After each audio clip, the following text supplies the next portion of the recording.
안녕하세요. 신유외과 의학박사 신성호 원장입니다. 오늘 말씀드릴 거는 가슴에 지방 이식을 했을 때의 경우를 말씀을 좀 드리려고 해요.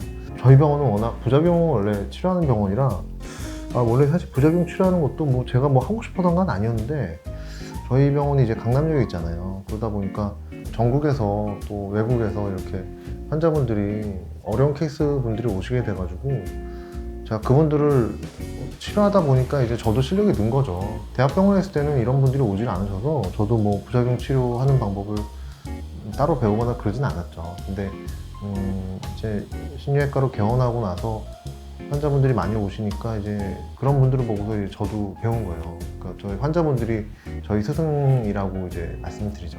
지방이식도 처음에는 이게 문제가 있다는 사실 저는 잘 몰랐는데 환자분들이 자꾸 오시니까 문제가 생겨서 오시니까 그때그때 해결해 드리고 그러다 보니까 이게 문제가 있을 수도 있겠다 그런 생각을 하는 거죠. 그 지방이식은 제 블로그에 보시면 자가지방이식, PRP 지방이식, 줄기세포 지방이식 이런 식의 얘기를 하는데 어쨌든 지방을 기본적으로 넣는 거죠.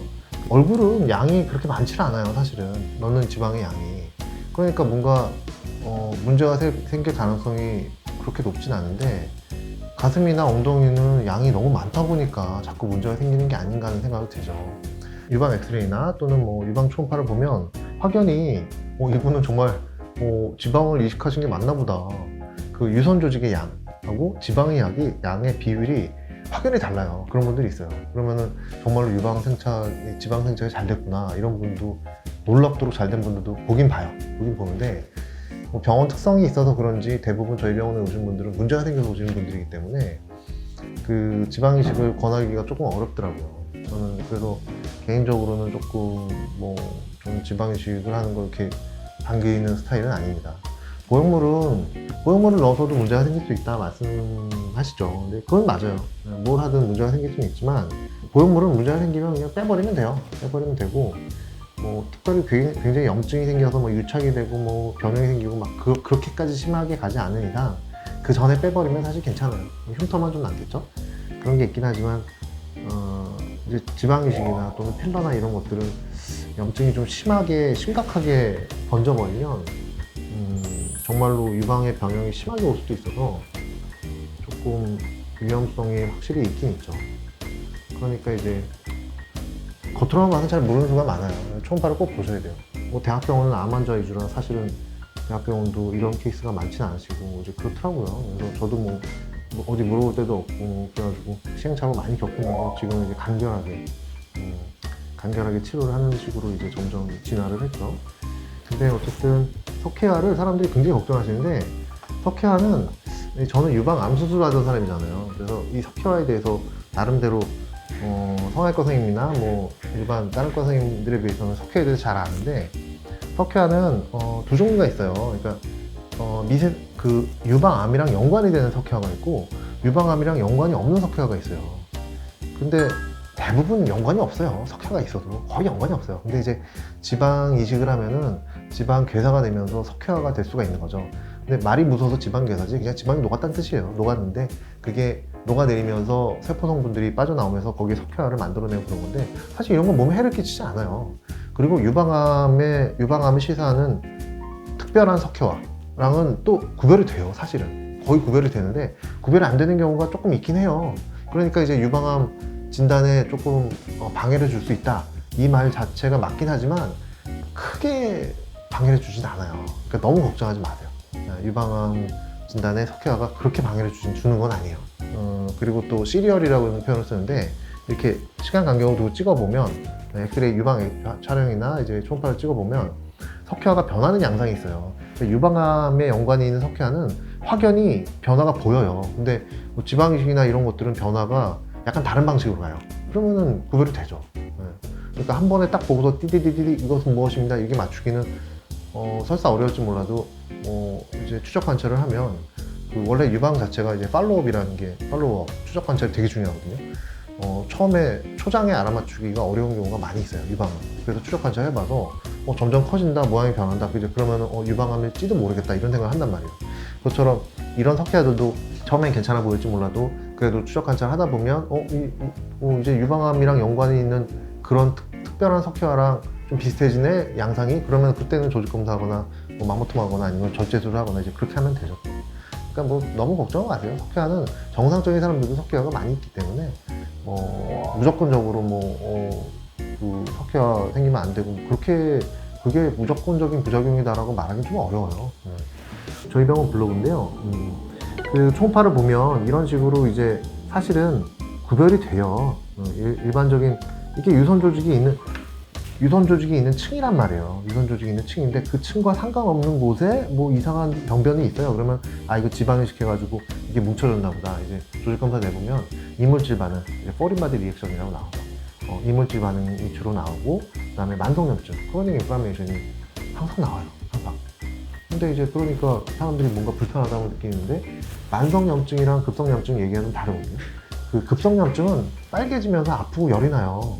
근데 그래서 금방 알아요. 그래서 병원에 안 오실 수가 없어요. 근데 이제 만성염증은 뭔가 좀 불편하긴 한데 가끔 욱신욱신 쑤시기도 하고 또 그러다 또 괜찮기도 하고 막 그래요.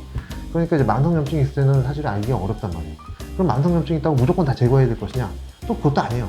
그 크기나 뭐 어디 양상이나 이런 거 여러 가지를 보고 따져야 돼요. 그러니까 이제 의학이라는 게 쉽지 않아요. 그러니까 전문가가 있는 거예요. 그것만 하는 사람이 그래서 있는 거예요. 제가 감기 환자도 못 본다고 하잖아요. 감기 환자를 볼 수 있는 능력이 안 돼서. 그냥 저는 유방만 보는 그냥 스페셜리스트일 뿐이에요. 뭐 보면 초음파로 보면 차이가 좀 나요. 많이 보니까 알겠더라고요. 초반에 저도 몰랐어요. 근데 많이 보니까 이제 좀 이런 게 지방이식으로 인한 뭐 문제가 생긴 거구나 이제 그런 걸 알겠더라고요.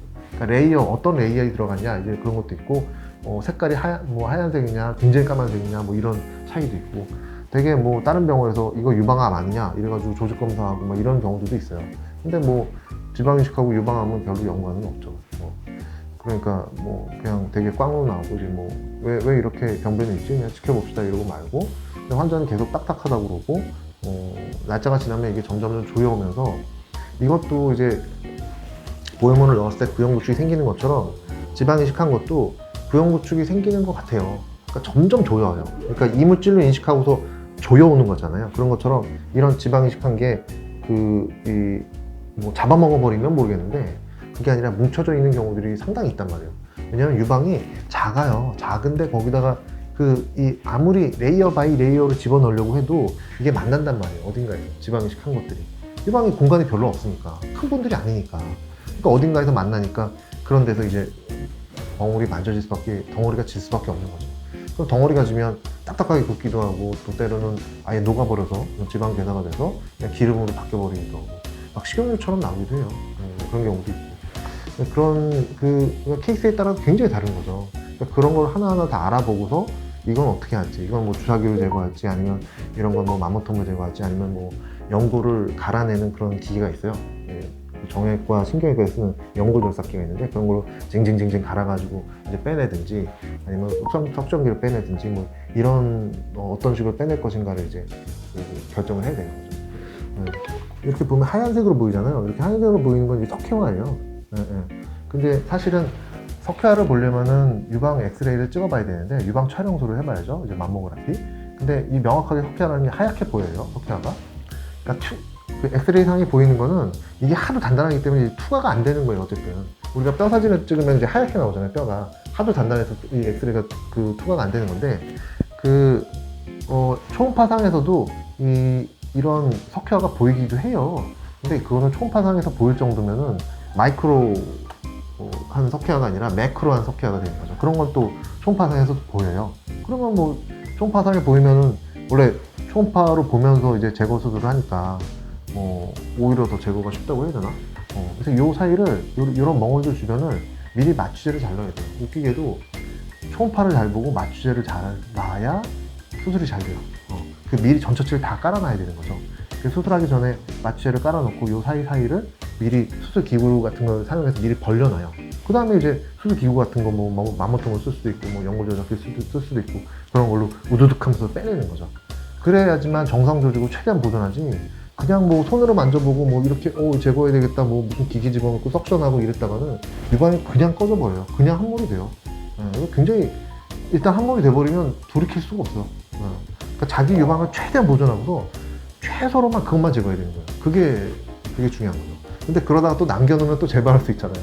그러니까 그 경계선을 잘 타야 되는 거예요. 그러니까 이제 경험이 중요한 거고, 저도 얼마나 많은 실패를 겪었겠어요. 초음파로 보면 이제 이런 병변들이 있는데, 이것도 모자이크라서 이제 잘 보이진 않아요. 근데 요런 막대기 같은 게 들어가서 이제 긁어내고 이렇게 하는 거죠. 요거는 맘모톰인 거 같아요. 이거는 이제 연고절삭기 뭐 그런 거 쓴 거고, 이제 이런 거는 이제 맘모톰을 집어넣어서 여기를 쓱싹쓱싹 하면서 긁어내는 거죠.